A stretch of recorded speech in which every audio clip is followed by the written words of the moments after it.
Hi everyone, welcome. Thank you for joining us this afternoon for a virtual event inspired by the wonderful Dead Girls by Selva Almada, which is a collaboration between Lighthouse, where I work, and hi, I'm Myri, and Charco Press, the amazing Edinburgh-based publisher, as part of Book Week Scotland. So a huge thanks to the Scottish Book Trust for making this possible. We have three tremendous panelists with us tonight. And before I introduce them, I would just like to say a little content warning that as the wording of the event will have indicated, we will be discussing gender violence, possibly sexual violence. And so there will be some hard things discussed, and it's just to give you a heads up that that is a part of what we're looking at today. So to introduce our speakers and get them up on the screen, we first have Carolina Orloff. And to tell you a little bit about Carolina, she is an author, translator, and scholar who has been working on research projects studying the literature, politics, and culture of contemporary Argentina. She is the co-founder of Charco Press and acts as the director and the main editor for Charco Press. So she is the publisher of The Extraordinary Dead Girls. So welcome, Carolina. Thank you, Myri, and thank you everybody for coming. And then next up, we have Camila. Hello. Camila is a Brazilian visual artist, the author of For the Lives of All Women, a book that culminated from meeting women across Brazil who have had or who have witnessed illegal abortions. And she has an extensive artistic practice and was also part of our Radical Book Fair last year on a panel about art and resistance and protest. And it's very much at the heart of the extraordinary work that she does. So welcome, Camila. Thank you. Thank you for having me. We have Sharon. Hello, Sharon. Sharon is a professor of feminist and queer legal studies at Edinburgh University. She's published widely in areas of law, gender, and sexuality. And she is one of the coordinators of the Extraordinary Feminist Judgments Project, which we'll be discussing as part of this, which is one of the most dynamic and exciting feminist legal and scholarly projects I've come across. So thank you for being with us, Sharon. So I thought to give all of you in the audience, and it is overwhelming to see so many people join us today for this really important conversation. I thought we would start off by having Caro tell us about this amazing book, Selva's book, and why you published it and what it is, and read us a little bit from us. So for anyone who hasn't read the book, you get an idea of why we're all here today. Thank you. Well, it's a great honor to be here and to be talking to all you very talented women about this issue that concerns us all.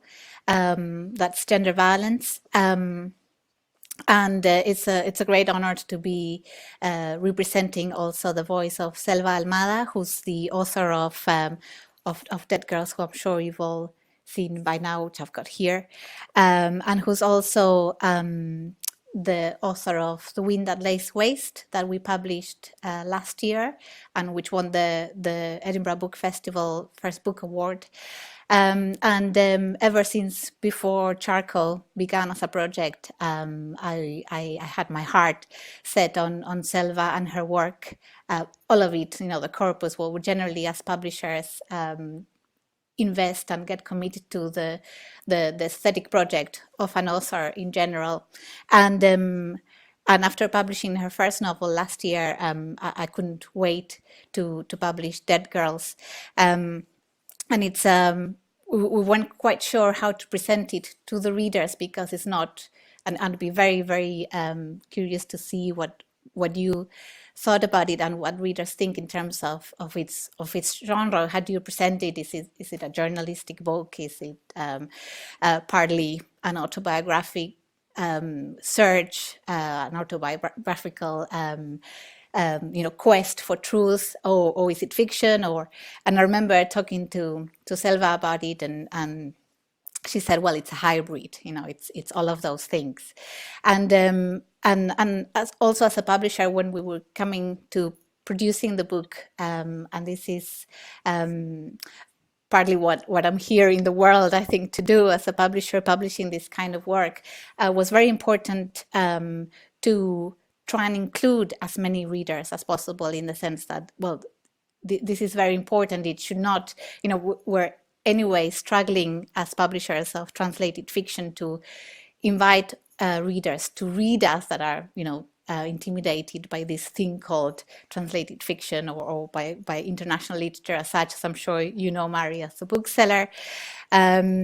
So this was yet another hurdle that we thought very carefully about, which was to try and invite as a wider readership as possible to just explore the issues that Selva was exploring through this very particular mode of presenting the topics brought about by gender violence, which in a nutshell is, for those who haven't read the book yet, she presents us with 3 cases of 3 young women that were killed in the provinces of Argentina, towards the north in particular, in the 1980s, just as when the country was returning to democracy, and of course attention was not being paid to any of these kind of problems, as it were. And I thought, as a reader myself, was very interesting to go back in time and to start reconsidering what gender violence was and is, what used to be called, these crimes would have been deemed passionate crimes, crimes of passion, as we say in Spanish, or domestic, domestic crimes, domestic violence. So to go back and re-semanticize and reformulate and rethink and reapproach these 3 particular cases, but through that, the whole history, if you want, of womanhood, of society, of patriarchy, of language, when it comes to even presenting a single case. So as you can see, I could talk for a long time, but we have lots of interesting things to say. So if I'm still allowed, I'll read a little bit of the book, which is in fact the epilogue. So it's the very end of the book, but this is what Selva suggested that we should read today. So I'll do my best. The new year began a month ago. In that time, at least 10 women have been killed for being women. I say at least because these are the names that appeared in the papers, the ones that counted as news. Mariela Bustos stabbed 22 times in Las Caleras, Córdoba. Marina Soledad da Silva beaten and thrown down a well in Nemesio Parma, Misiones. Zulma Brochero knifed in the forehead, and Arnulfa Ríos shot both in Río Segundo, Córdoba. Paola Tomé strangled in Junín, Buenos Aires. Priscila Lafuente beaten to death, half burned on a barbecue and then thrown in a stream in Berazategui. Carolina Arcos killed with a blow to the head on a building site in Rafaela, Santa Fe. Nancy Molina stabbed in Presidencia de la Paz, Chaco. Luciana Rodriguez beaten to death in the capital of Mendoza. Carlinda Vázquez strangled in Las Heras, Santa Cruz. We're in summer now and it's hot, almost like the morning of November 16, 1986, when, in a way, this book began to be written, when the dead girl crossed my path. Now I'm 40, and unlike her and the thousands of women murdered in my country since then, I am still alive, purely a matter of luck. Yesterday I said goodbye to the señora. The pack of tarot cards was in the green cloth as usual, but we didn't touch them. I didn't move the cards in circles with my right hand, and I didn't ask any questions. She told me it's time to let go, that it's not good to spend too long drifting from one side to the other, from life into death. That now the girls have got to go back where they belong. As she said this, she reached over the table between us and took my hand in hers, squeezing it, each of us sitting where we'd sat in every session. I squeezed her hand back, and then gradually she began to let go. I held on a little, a moment longer. I could still feel the girls through her. She looked at me, or they looked at me, and I understood, and I began to let go as well. 3 white candles, my farewell to the girls. 1 white candle for Andrea, 1 white candle for Maria Luisa, 1 white candle for Sarita, and if Sarita is alive, please let her be alive.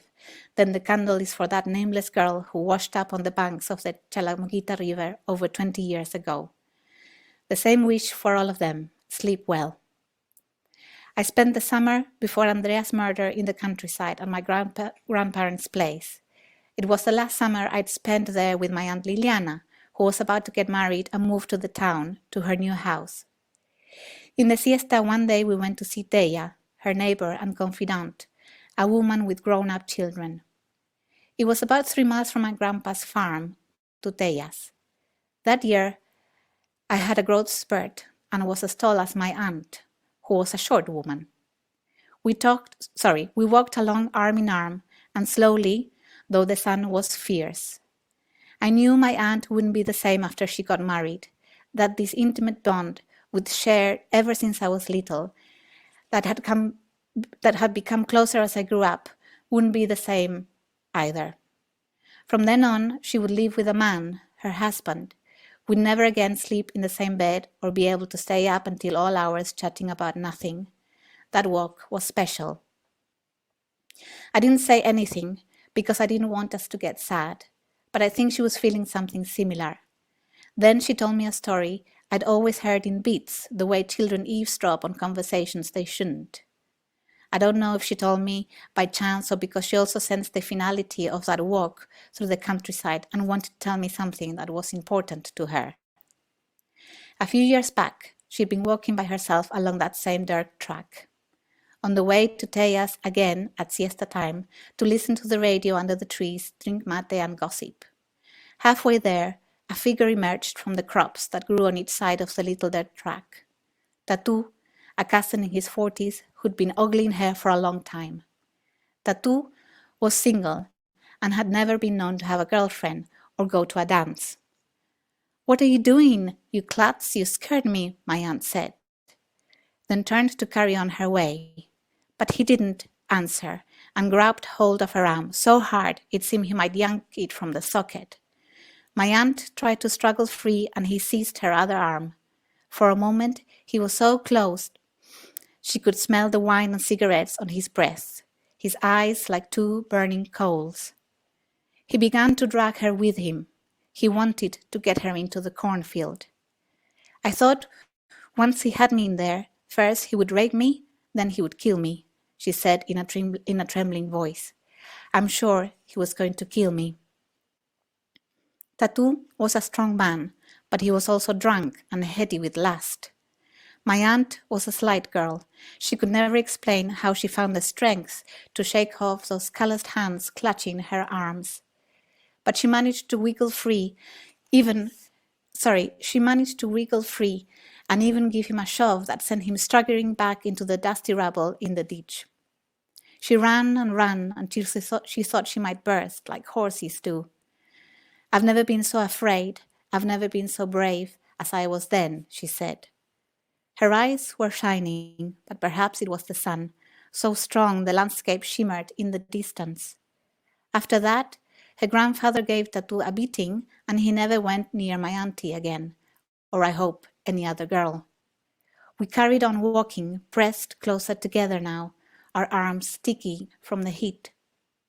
The north wind made the rough leaves of the corn rub together and the stems away from side to side, producing a menacing sound that, if you listened closely, could also be the music of a small victory. Thank you. Thank you, Carolina. It's interesting to start with the end. Give me 2 seconds and I'm just going to bring everyone back. Oh, hello. Hi, Camila. Going to unfocus. Try this again. There we go. Technology is our friend, people. if there is interference or anything in sound, by the way, in the audience, if you just give us a heads up, and we can always adapt our sound level so that we're not feeding back into it. Thanks again so much, Carolina, for introducing the book in that way. It's so incredibly brutal and moving and powerful, and I think that is what makes this book so humane. And it's an extraordinary feat that Selva has written a book that is an assault in every page and yet an invitation in every page. And there is so many women and so many histories that are in it. So thank you for publishing it and bringing it to an English-speaking audience. I want to invite now into the conversation, if I can bring you in now, Camila, because at the heart of this conversation and this book is this question of how art or imagination addresses painful issues and gender violence in particular. So I wanted to ask you how you relate your work and to imagination, and how your art has a role to play in these conversations. Well, first of all, thank you, Caroline, as well, for reading the epilogue, because it brings me back to the book. And I think that as an artist, I feel in a way some kind of like a responsibility, perhaps is not the right word, but it's almost going towards that, because as a person, I'm a political person, I'm a feminist, I am very concerned and worried about social issues and women's issues, and I feel somehow that that I have to do that in my work, and sometimes I do that more or less overtly, but I feel that as an artist, we have almost the responsibility to dream and to imagine how this is possible. So within my own practice as a visual artist, I am very interested in how visual artists represent these difficult issues, because I think that it's very easy for us academics as well, because I too am a researcher. It's very easy for us, as it is for many people, to kind of point out the ways in which media and not just visually or film or photographs, which is my background, but also in text and even in music and on all sorts of media, how it's very easy for us to sort of point out what is the wrong, how wrong it is to reproduce some of these things that just reinforce a sexist and a patriarchal speech. But I am really interested in how is it that we do the opposite? How is it that we, as women who are concerned about this, how do we create work that will popularize a feminist discourse in a way? Like, how is it that we can change this? How can we bring it to mainstream culture, this topic, like, and not in a way that it'll be just sort of reinforcing that same narrative of victimization and blaming women and so on, so on. So how is it that we do that? And I think that Selva did that very well. I mean, like, this is an incredible challenge for me too, and I try to do that, like making sure that I have ethics as a core on my own work, on how do you treat people that you are working with, and make sure that you are trying to offset that power structure that artists and researchers and journalists as well, or writers, that we have when we are telling a story somehow. But it is very difficult, because of course we are always dealing with traumas, and we are dealing with real stories. It's not just a made up, it's not just a fiction.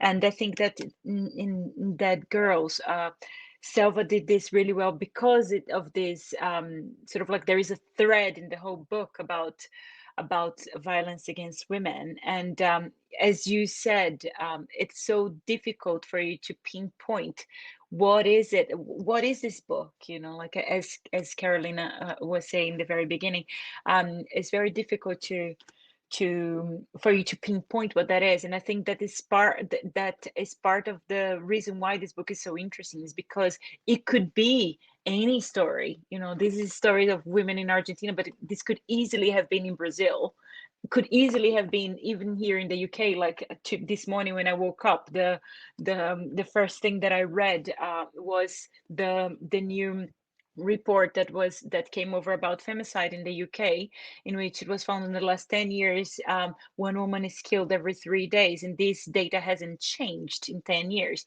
even though there's a lot more effort towards changing that. So it is not a problem in some parts of the world, it's a problem everywhere. And I think that we have a responsibility to try to offset that. And I think that the arts is a good way to try to reach people in a different way, because of course we can be very obvious and clear with our message as artists as well, but there are different ways in which art can work, that it's not how journalism works, or it's not how you know, like it's not very obvious, because we can just kind of like input like a little seed, plant a little seed into people's mind, and then when they see that over and over, perhaps people will start changing their minds. And so I do think we have as artists, that we have a big responsibility towards this, and I think it is very difficult, but and I think that Salva did it really, really well with this book. I agree. Thank you so much for that. Next up, I want to ask the same question of you, Sharon, to talk a little bit about the work that you do, which is a radical reimagining of what scholarship can do and how accessible it can be, and bringing in art. So if you could tell us, for you, what role does imagination play in the work that you do? Yeah, thank you, Mari. That was great. I really enjoyed that. Thank you for inviting me and for the chance to read this book, which I may not have read had it not been for this event. So I'm really grateful for that. And just to feed into what Camila was saying there at the end about art as a way of reaching people, I work as a legal scholar, and so most of the work that I do is talking to other legal scholars, or perhaps scholars in other disciplines, sometimes to legal practitioners, judges, and often students also. That's quite a narrow audience, I suppose, when you think about the pervasiveness of violence against women. So one of the things that I've been working on in the last few years with two friends and colleagues, helping on the academic side, Vanessa Monroe and Chloe Kennedy, and a coordinator on the artistic side, Jill Kennedy McNeil, is this project that Mari referred to called the Scottish Feminist Judgments Project. And it builds on feminist judgments projects that have been done in other parts of the world, first and foremost in Canada, and then lots of other jurisdictions, and most recently projects starting in India and Africa, where a group of legal scholars primarily, but sometimes also practitioners and third sector workers, get together and they take a key judgment from their jurisdiction that had perhaps a difficult story or a bad outcome for women, or a bad outcome just full stop. And we get together and we rewrite the judgments in those cases as if the judge had been a feminist. And we, the rules that we stick to make the judgments feasible and credible and believable are that you only have the resources that would have been available to the judge at the time of the original judgment. But we're trying to show that even with that knowledge at the time, that we can tell a different story, we can center the stories of women, the voices of women, or other marginalized communities or individuals, and that you can change the outcome sometimes, if the law lets you, if you apply a feminist perspective to the same set of facts and circumstances that the original judge had before them. So it's a super powerful project. And what we did in ours, which I think is a bit different from what other projects have done, is we incorporated an artistic strand running through the whole project. So coordinated by Jill Kennedy McNeil. We had 8 artists, including her. And I'll just mention them: Alison Burns, Rachel Donaldson, Sophia Naku, Jess Orr, Becky O'Brien, Joe Spiller, and Jay Whitaker. And we worked with them to reinterpret these cases that we were rewriting from a feminist perspective, but from an artistic medium rather than a scholarly legal medium. And each artist either produced a response to a particular case or to the idea of the project as a whole. And just again, adding into what Camilla said at the end, that the idea of that was to say, you know, law books can only get us so far. There are so many people who need to know about these stories who are never going to pick up a legal textbook. So what we wanted to do was create artwork that we could then exhibit in different places with the public, and as a travelling exhibition when we've gone to student workshops in universities across Scotland. So we have a virtual exhibition of the work on the Scottish Feminist Judgments Project website, but we also have exhibited the work in many different places, including the Scottish Parliament, some art studios and galleries in Glasgow. We had it displayed for the whole of the Fringe last year in the university, and some academic festivals and so on. It's also been to the Glasgow Women's Library and various other places. So what we wanted to do was try to reach out into this other audience of non-academics, non-students, beyond the legal profession, to talk to society at large about how we might reconfigure these stories, often of discrimination, inequality, and violence that women have experienced in a different way, and trying to show the public how important it is to do that in a way that is accessible rather than through legal texts. So not all of the cases obviously were about violence against women, but there was one particular case in the project that we had Jay Whitaker, who was the Saltire poet 2 years ago in Scotland, respond to, which was particularly powerful, about a murder of a woman by her ex-partner. So it wasn't completely focused on violence against women, but that certainly was a thread running through the project. It's a brilliant project, and it blew my little brain when I came across it last year. Much, you know, I think this is why I so wanted this re-review as part of this event when Charco first approached us about it, because what all of you are doing in different ways is bringing a different way into those two great projects of feminism, really, and of building that better world, which is to allow women to be seen and for their experiences to be awarded the respect they're due, that experience is allowed to exist, with Selva's book in all of the little brutalities and the little slights that the women in the book experience. That then on the other end you have Femicide. She does that beautifully, and I see that in Camilla's photographs, that deeply human element of just saying, here I am seeing you, and the world deserves to see you, and you deserve to be seen by the world. And that's what Feminist Judgments did, was this thing of there is possibility in allowing ourselves to say this is how the world is, but it doesn't have to be. And I think all of you are doing work in that way that is so exciting. And I wondered if any of you had a question you wanted to pick up on something someone else had said that informs your work, or you wanted to pick up on something else?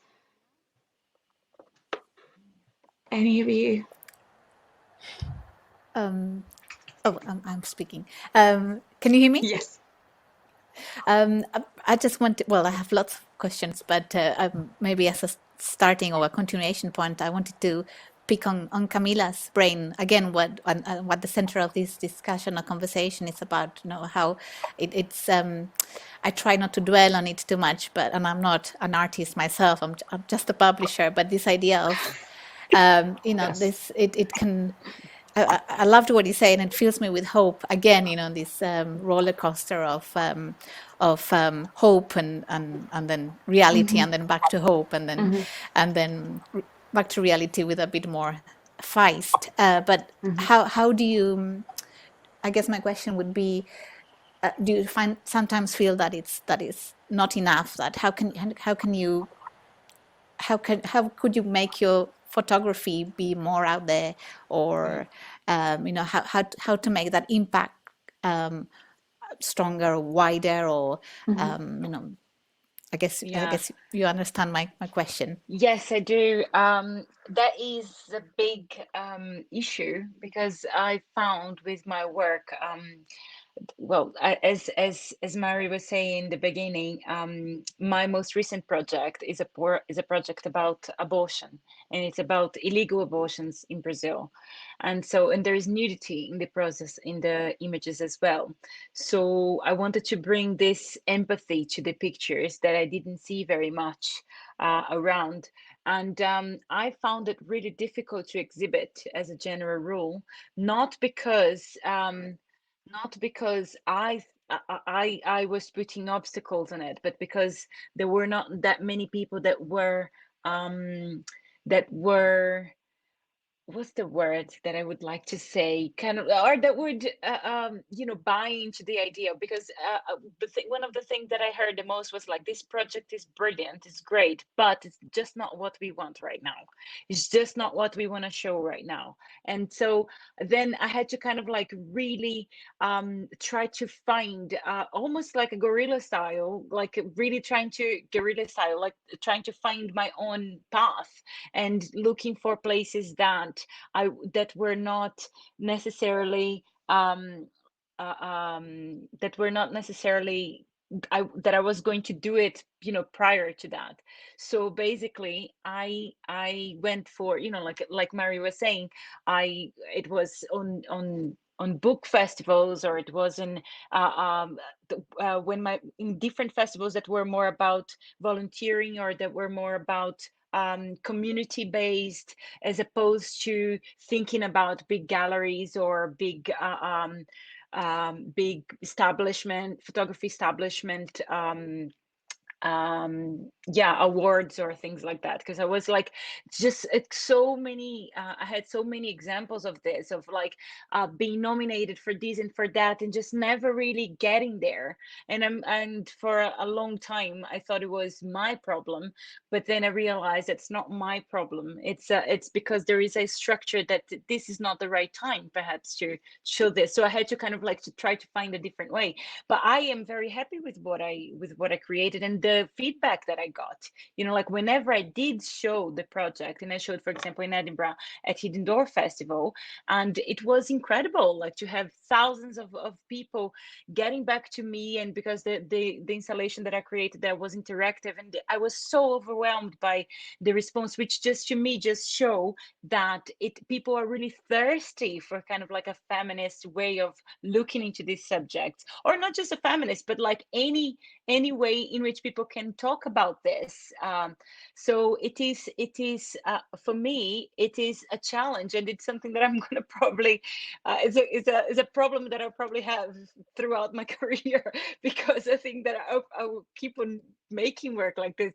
I can't help but all my ideas are related to that. So I want to change the world. So like whatever it is that I can do, I am going to try to do it somehow. So like despite the romanticism of this phrase, like I do think that it's a responsibility.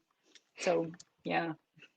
I think you are changing the world. I think all three of you are changing the world, which will lead me to my next question. But I just wanted to flag up that we have sort of put in time for you guys to ask questions from the audience.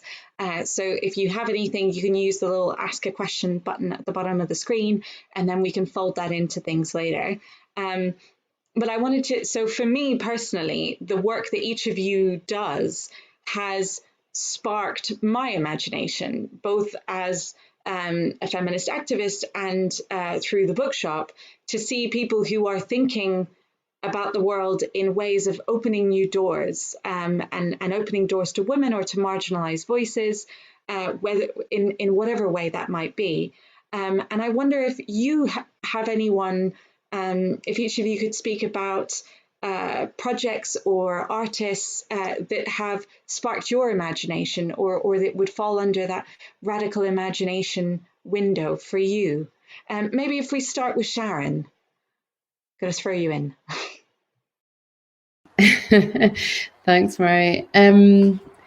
Yeah, I mean, in terms of sort of the artistic side, I would say there's quite actually a lot of work now being done by legal scholars, students, academics, and so on, that try to link what happens in the legal arena with artistic medium as part of communicating difficult things, but also as a way of expressing things if they're artists themselves. I'm not an artist either, but I have really noticed an increase in the number of people doing this kind of work from inside an academic background. So Sophie Doherty, who's a PhD student at Durham University, just finished her PhD, and that's on visualizing justice in relation to sexual violence. So she was looking at how art is used by survivors, but also by third sector organizations and scholars to communicate about the experiences of suffering violence. There was an amazing project in Glasgow, I think it was 2 years ago now. I don't know if anyone's heard of it, but it was the academic involved was a woman called Emma Forbes, and she was working with an artist called Brian Waugh, I think his name was. They created a stained glass window as part of a community art-based project, which was domestic abuse survivors basically making this a beautiful window. There was an artist in Belfast who created something out of, there was quite a famous case again that happened a year or two ago. It's probably longer than that now because your memory gets telescoped, but it was quite a famous case where the defence counsel in the rape trial held up a pair of pants, and as if that was the pair of the underwear that the victim of the alleged rape had been wearing, and started to talk about why was she wearing this particular pair of underwear. And Ruth Maxwell responded to that with an exhibition in Belfast, which was pretty powerful as well. So there's quite a lot of people working with and on issues of sexual violence, in particular domestic abuse and other issues within a sort of legal context, either as artists or as legal scholars working with artists to focus on this. And I find that all of those projects really, really inspiring, because I think sometimes what we found, and it would be interesting to hear what Camila and Carolina have to say about this, but what we find in the legal world is that we often just talk to each other and we don't talk outside of our silos. And it's really amazing to have that kind of cross-disciplinary work, which doesn't happen in law all that much unless you're already bringing like a sociological perspective or something, because law tends to focus on judgments and statutes and policy processes for making law, and sometimes the impact of the law on people, but it's not very good at speaking outside of its own discipline often. So seeing how these artists have worked together to create something meaningful about experiences of violence that go beyond the law, I think is very inspiring. I should also say that I saw Camila's installation in Hidden Door, and I was so blown away by that. I saw it with a friend of mine, and I took photographs and I tweeted about it because I just thought it was an incredibly powerful exhibition. So thank you for that, Camila. If I could then just invite Carolina to answer the same question, and perhaps build on that with what Sharon was saying. So what work inspires you or feeds your creative process in sort of putting out what you do as Charco, and also what you do personally, and whether you feel like that is siloed, or whether or not you're finding that you're breaking through to new people or in new ways. Thank you. This is such an invigorating conversation. I'm so pleased that these kind of conversations are happening. It fills me with hope. So that's good. I was just, while listening to Sharon, I was thinking where to start. I guess well, my obvious port of call would be literature and writers. What I've been experiencing as a reader, obviously as a publisher, but as a reader in the last few years, I'd say 5, 6, 7 years, coming from Latin America. Latin American women writers is quite extraordinary, and also coming back to your question of silos, I think on one hand there's a lot more books like Selva's, not quite like Selva's because I think Selva's is quite unique, but female authors, or not even authors, but just women starting to write, putting works out there that are getting a lot of attention for not just the issues being talked about, but how they're talking about it. And I think art again there is and it's strengthening to unprecedented dimensions, really, the power of literature when it comes to tackling the issues, to thinking about issues, to asking questions, to entering these complexities from a different angle. So I've been seeing some amazing works of fiction or hybrid coming out of Latin America, and also what I've been noticing is that in places like Argentina and Chile and Mexico, the role of the intellectual, like we saw it in the 60s and 70s, is coming back again, but now with very strong female voices, and taking the lead in talking to governments and bringing the conversation into changing laws, specifically about gender violence, legalizing abortion, what to do with women trafficking, which is also a topic that concerns me and that I'm going to do something about in terms of my own position, which is publish a book or books on that, which is it's just so much to talk about, because even rereading certain things for our event today, I was thinking about so many levels of silencing that go beyond our comfortable lives. I think here in Edinburgh, myself included, that are very, very easy to be neglected or put to one side, but just I'm sure you're going to mention the organization that we may be supporting through this event. Yes, Mari? Would you like to say a few words about them now while you're... Oh, sure. Mari had this brilliant idea, which was, I'm not sure about the technicalities of it, so Mari, you can help me on that later, but which was through this event or with the books, the Dead Girls copies that you published through this event, we could donate some money to a small organization that was brought to our attention through Selva herself, and it's a very young organization. It's only 3 years old, which I think it's significant to the kind of the low but strong pace that feminism is gaining, or the feminist struggles are gaining. Run by women in the very north of Argentina, where part of Dead Girls is set, in Chaco. A province whose nickname is the Impenetrable. It's just in the jungle, and one of the very few remaining indigenous communities in Argentina. Very, very sadly, there aren't many.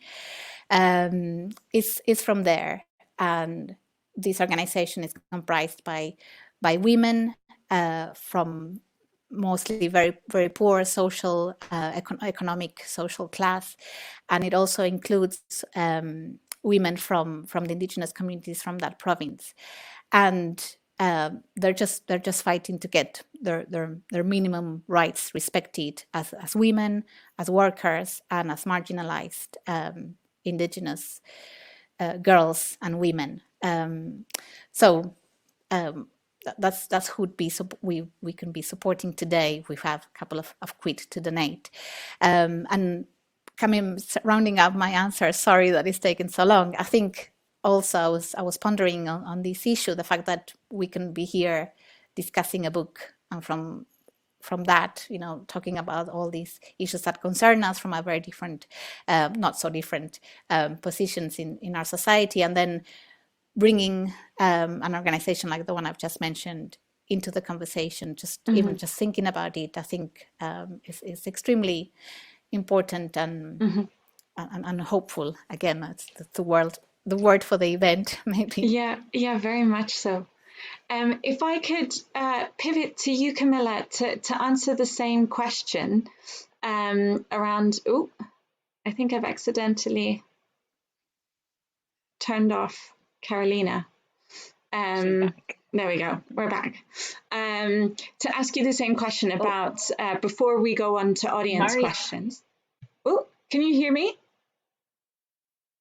Yes? Can you hear? Yeah, I suppose it's just me now. But do you want me to answer? Yes. So it's to answer the same question on how to think about silences, and how do we I suppose what I would like to say is more of as an artist, I think that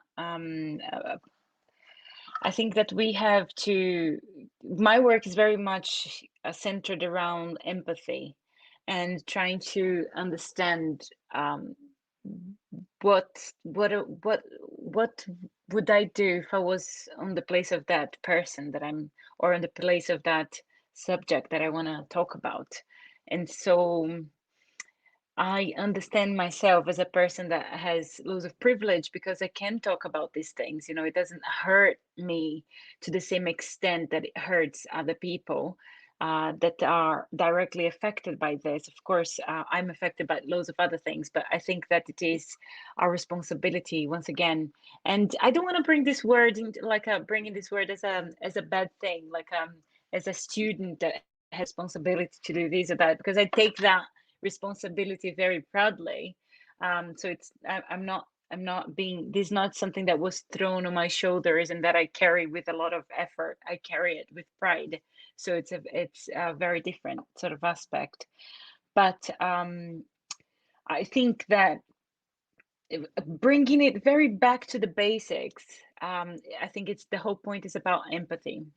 It's about making sure that if you do have empathy, how is it that you are not speaking for somebody else? You're not taking somebody else's words, if you can give space to other people, whatever platform that you have. And I think that this is something that artists can do, but everyone can do in their daily lives. So it's about not trying to take somebody else's space. It's about respecting other people's spaces and using your own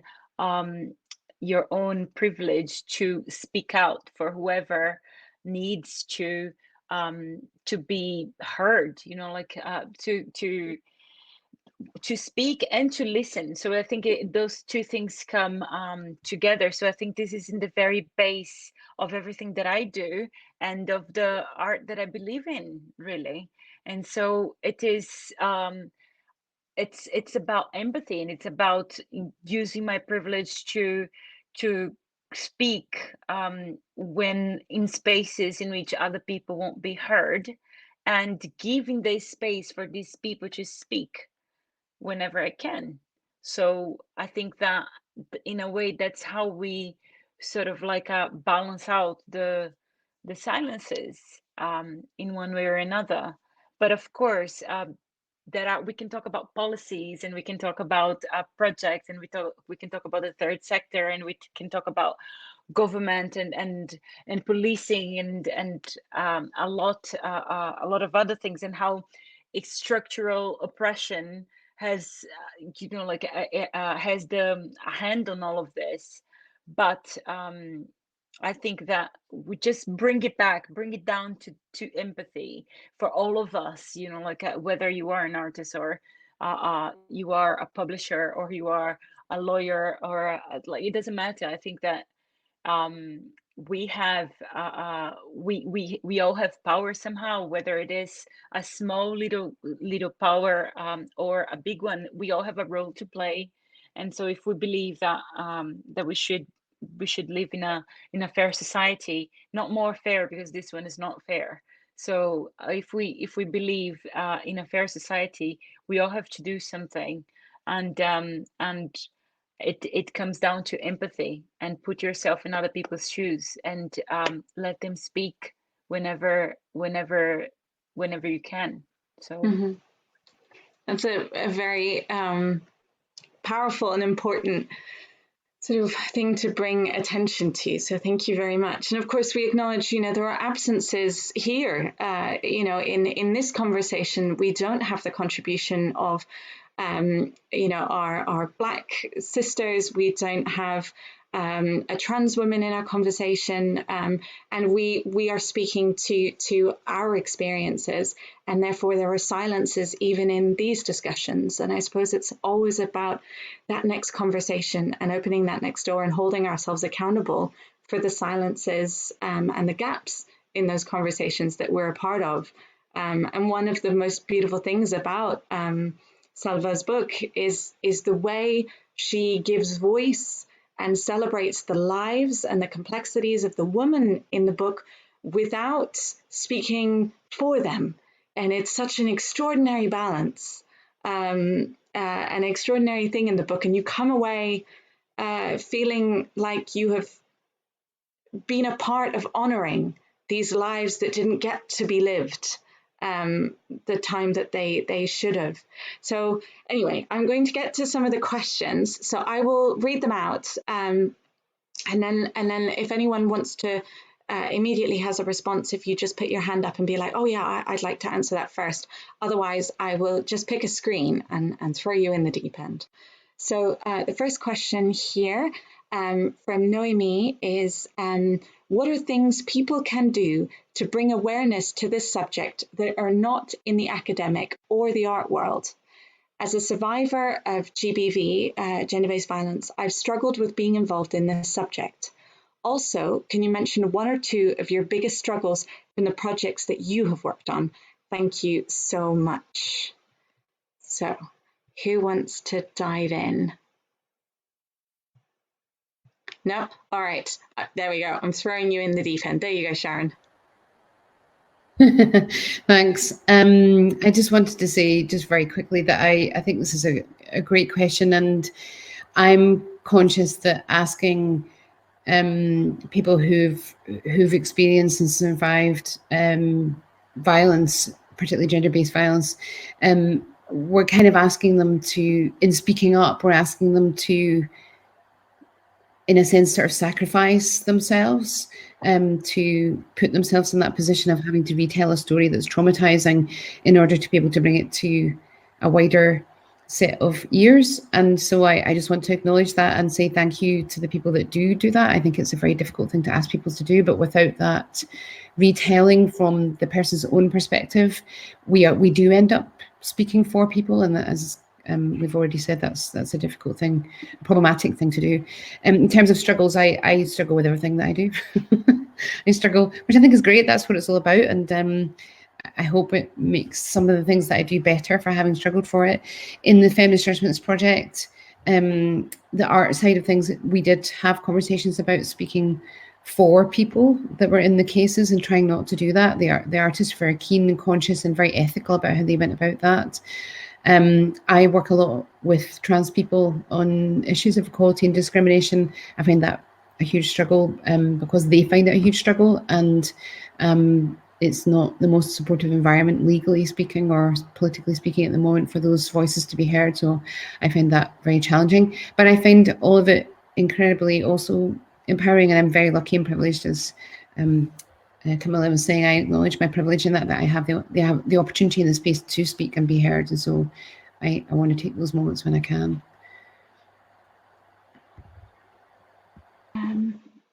There we go. Oh, one at a time. There we go. Camila next. Oh, there you go. It was me. I muted myself by mistake. I just wanted to add to that I think that it adds up to whatever it is that's your own limit. And so I think that if you can speak up, you should speak up. And when I say you can, I mean like if that's okay for your mental health and your own limits.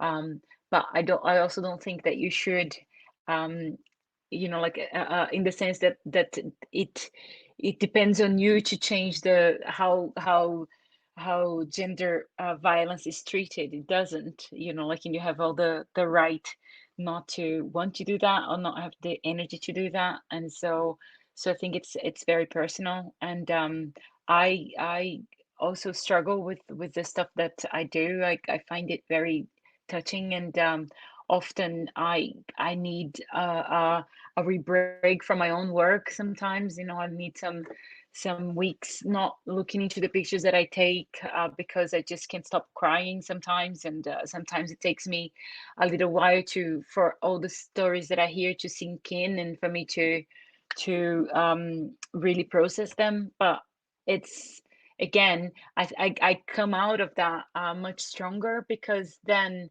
as I said in the beginning, those were not things that happened to me. So however it is that I'm feeling, that's nothing compared to how people actually felt when those things happened to them. And so that gives me the strength to actually speak up, if I have to. And so I think that this is so part of the process. So speak up when you can, use your privilege when you can, otherwise give the space for other people to do that.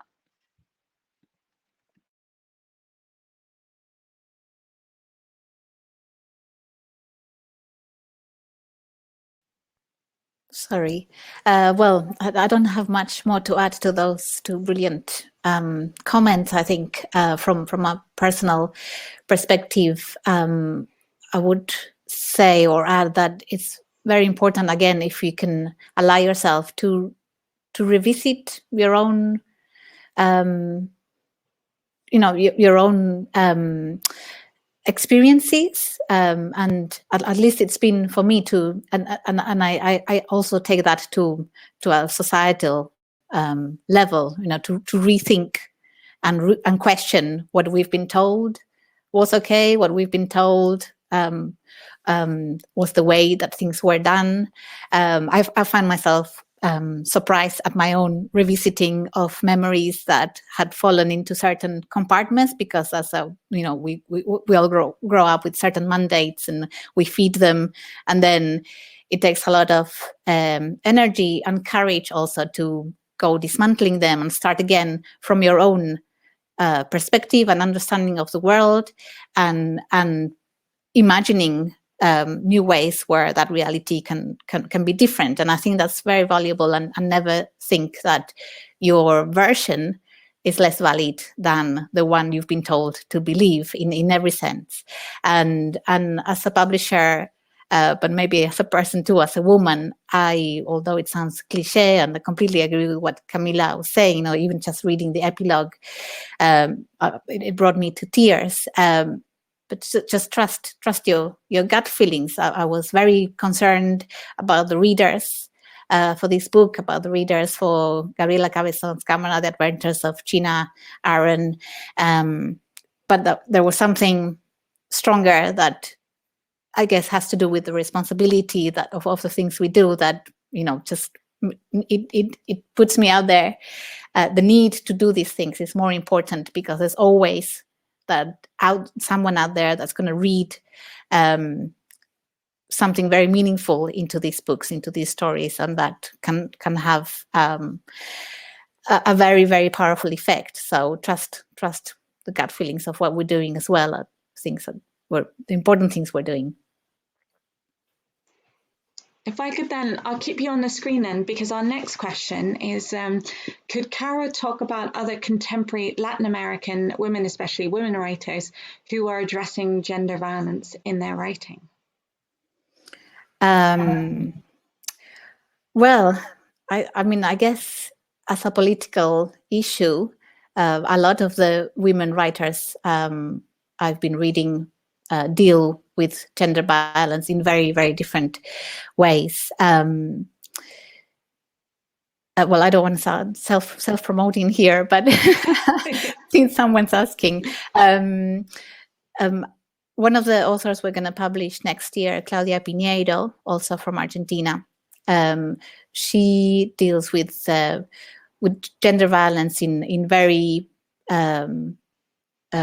unique ways, in the sense that they're not maybe in your face, and they're very popularized in the sense that she is she deals with fiction from a detective, police novel perspective. That's someone that I would look out for.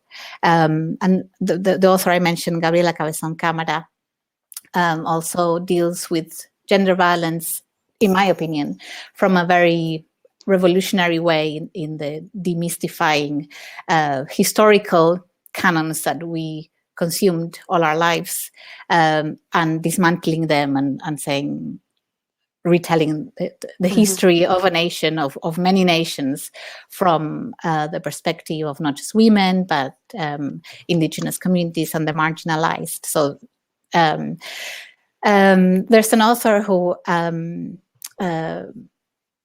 who's trans, who I don't know who's going to publish her, called Camila Sosa Villada, and I can write the name. And she's published a book called Las Malas, it's also a hybrid book that connects autobiography with fiction, and it deals with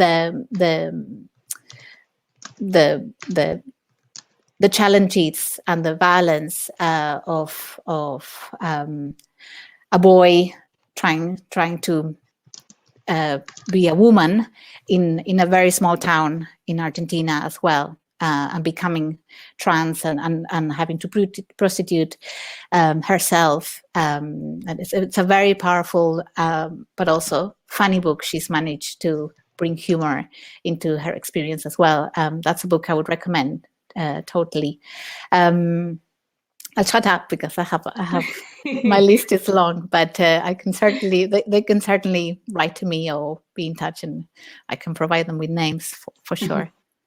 We'll send a wee follow-up email maybe with some books. Yes, but it is a privilege to have Charco on the call to be able to answer, because so much of your publishing is revolutionary new voices from Latin America, and such a refreshing and much needed addition to the books we're able to read in English. So thank you for that. Thank you.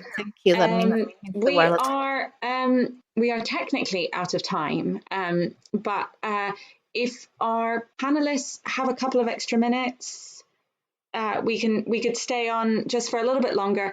This is recorded, and the video will be available afterwards. So if you have to run off, then feel free to run off, and then you can come back, and using the same link, the video will be available here. So you can always loop back. And then it means we can just look at these last few questions. One, again, Carolina, there you go, your head's on the screen anyway. We picked, and I'm not going to say the name right, but the Unión de Mujeres en Lucha, as the group of women that we wanted to use this as an opportunity to point a light on, and we'll send out a wee email with their details and ways to donate to them. But we have a question from Leslie, and you're a little more familiar with the group than I am, but it was Selva who pointed them out. Leslie's asking if we know whether or not they have trans women members, and what they do to support trans women, given the shocking levels of violence against them in all parts of the world, not just in South America. That's a great question. Yes, they do. They do have trans women in their group, and as far as I know, what they do is first and foremost try and give everybody in this association or organization a voice, so that they have a hub. I mean, it all sounds very basic, but you have to imagine that this is a society where you can't, well, as I'm sure you all know, you can't trust the police, you can't trust the justice system, you probably can't trust a lot of the infrastructure that is supposed to be out there to protect you. That's completely out of the question. So as far as I understand, this group gives a place for any victim of gender violence to come and have a conversation, but also a meal, have some legal representation if it comes to it, have a voice to go and demonstrate together, and shelter. I believe they also have shelter. Thank you very much for that. And as I say, we'll send out more information. So if you booked and left an email, then we'll let you know more about them and the amazing work that they're doing. We have one last question, and because it has law in the first sentence, I'm going to pivot to Sharon on the screen. The question from Noor, who is moonlighting as Myri on the screen. When the system of law often oppresses people while saying it is supporting victims, how do we envisage a feminist future without enforcing oppression? And they're thinking about prison abolition in this context. Big question. Wow. This is my opportunity to end with some kind of optimistic thought for the day or something, isn't it? Look, I agree that the prison system is completely flawed, and there are quite a lot of people working actually in law and criminology schools in the UK who would be making that argument. So there are, I suppose, academic scholars inside the academy arguing that that we should defund the police or dismantle the kind of prison complex, industrial prison complex. And they're not all feminists, actually. Some of them are, some of them are not. Obviously, it has a massive crossover with movements around the racialization of punishment, and also the intersections with poverty and all sorts of other things too. So, I mean, my sense is that this is a long fight. There's a long struggle to engage in here, but there are sort of micro struggles along the way. And some of the things that we've been talking about today are kind of part of that set of building blocks that we would use to put together for the long struggle. And so, although sometimes it seems a long way away to say, how can we live in a world that has no oppression when we have someone like Donald Trump being voted in as president of the United States? Like, how are both things possible in the universe? But I think it's useful to think of, to kind of keep the big picture in the background. I mean, what is your ultimate goal? What are your ethical commitments? What are your political commitments? But also to engage in these small micro struggles as we go along, because those are the everyday realities of people's experiences. And I haven't really talked about the book at all, but I did love this book, even though it was a difficult read. It is a difficult read. There's no getting around that. But what I think is really important that's come out of this book, which has already been touched on, that might go to this question, is just about speaking up. And I think the way that silence is used in this book is really interesting, because there are people in the book who choose silence, and that's an act of agency, like some of the people involved in the lives of the women who've been murdered, or even some of the women themselves who, there's a great part in the book where she talks about, there's a code that some women use to say it's dangerous to talk about this now, which is something like there's laundry out or something. The way that women tell stories to each other, I think just that the centering of voice and the centering of experiences is so important in these micro struggles that we have along the way. So I would say that I am a naturally optimistic person. My students are always like taking the piss basically out of me for being optimistic, but I do think that these micro struggles that I'm talking about are the struggles, even though they seem like they're small things. They're actually really super important in terms of the big picture. I don't know if that really answers the question. I mean, law has a central role to play in that, obviously, because it's part of the machinery of the state, and it's a massively powerful institution. And it's when you have power like that, it's inevitably oppressive in many ways, but it is also productive as a power. And there are always spaces of resistance in every mechanism of power, and every wielding of power. There are always spaces for resistance, and it's really important to remember that. Yeah, very much so. If I could invite Camilla to respond as well to that question, given the institutions that we have, what feminist future do you imagine? That's a really difficult question for me, because I think that it is the feminist future that I imagine is one that's democratic and collaborative, and one that takes into account everybody's needs. And again, this just sounds so romantic and so utopic, and I'm very aware of that, so apologies for that. But I'm not going to apologize for dreaming that, if you know what I mean. It's I think that it is important for us to dream those dreams, and it's important for us to have that in mind. I totally agree with Sharon when she says that, you know, we all have a part to play, and there is always a place for resistance. And I think that that's how we move as society, you know, like it's all those radicals that that people point their fingers towards, that push the agenda, you know. Somehow we're all here trying to manage and to do what we can, you know, this do what you can, just a little bit here and there. But I think that it's also important to have those who are pushing the agenda, who do dare to dream it a little bit further, so that we can imagine this future, this feminist future.